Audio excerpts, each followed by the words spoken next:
Okay, today we are going to tackle the philosophical question of what impact does technology have on us as humans. We're going to look at a couple of factors involved. First, we have to ask ourselves, what is technology? Obviously, the purpose of technology, one purpose of technology is to expand the reach of our senses. We as humans are limited in how much we can see, how much we can hear, certainly how much we can remember. Technology enables us to record information, saving it, and so it can be rebroadcast.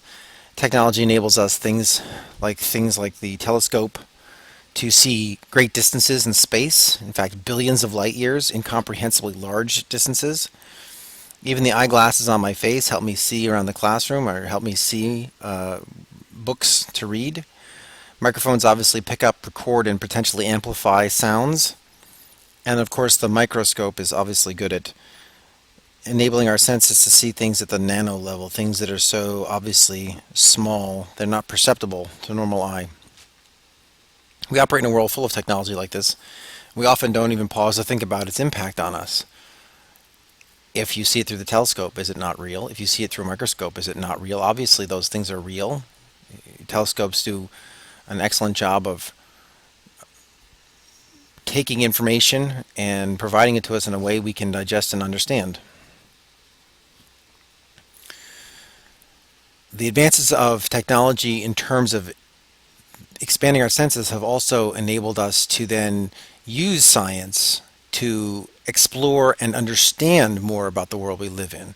Obviously, the microscope is not just about observation. It enables us to observe things and then potentially experiment on them, which then gives us insights into the world around us.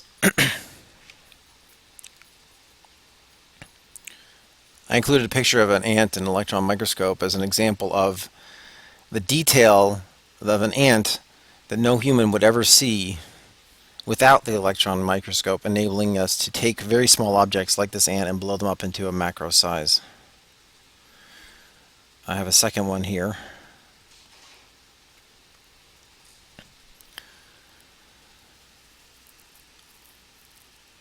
The empiricist area of philosophy, empiricists often have argued that in order to know something, you need to experience it. You need to touch it, pick it up, shake it, measure it, weigh it. That's how you learn through your senses. However, the rationalist critique of that, the fact that the senses can fool us or trick us, continues to be prevalent here with issues of technology. For example, everything that we see through technology is in fact changed by that technology. Perfect example would be the color of the ant in the previous photograph. Electron microscopes can't produce color because they are sensing streams of electrons that don't have color, unlike real wavelengths of light. So therefore the color has to be added in. You look at the picture, you think it's brown. It isn't really. The ant could be any number of other colors. But that's what we see, and so we often think that is what it must really be. That's just one example of how images can be skewed, or what we can find, what we learn through technology is altered.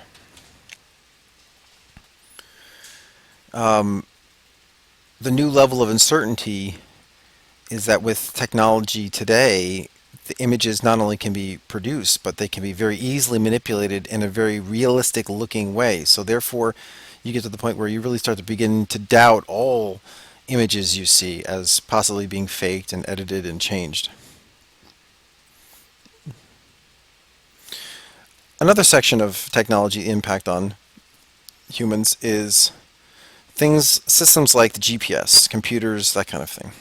GPS, as we know, is a system of satellites that orbit the Earth, and with various electronic devices we can tap into those satellites, and the satellites can then figure out our exact distance from the satellites, which then gives us a location on the Earth. What impact does that have? Well, the obvious one at first, you can't get lost anymore. You always know where you are within a very, very, very narrow distance. GPS can tell you basically within a 3-meter or maybe 10-foot area exactly where you are on the surface of the Earth. That is an amazing piece of technology. The fact that we can know where we are within 10 feet is truly amazing. There's some philosophical questions that come up with it. The fact that we know where we are on the Earth means every part of the Earth is now covered in technology. There's no wild frontier anymore. There's no unknown um, area where if your ship goes off in the ocean, it goes off the edge of the ocean or gets eaten by monsters. Everything is known, every part of the Earth, every surface of the Earth. We know exactly where it is, where we are, if we're there. Of course, it has the context or the complication of making us now depend on this technology. How many times do people put an address in their GPS device? The GPS device gives them directions to the location, and without the GPS device, the person would be helpless. People don't know north, south, east, and west, even basic direction, names of streets. You don't really know. Well, you can argue, well, so what? I don't know. I have my GPS device. Well, then you've become dependent on the GPS device. What happens when the GPS device gives you bad directions? I think most of us have had that experience where we drive for an hour and a half to a location that should have been 25 minutes away because the GPS led us in a circle. But in addition to that, we have the human aspect of living in a world that, on the one hand, GPS tells us where we are, so we know things, but then we often don't understand the technology, and so we're surrounded by technology we don't understand. This is a component of the human condition in the modern world. We are surrounded by technology, whether it's computers, internet, microwave ovens, projectors, cell phone devices, any of that technology. We are surrounded by it, and yet we rarely understand any of the things that we use every day.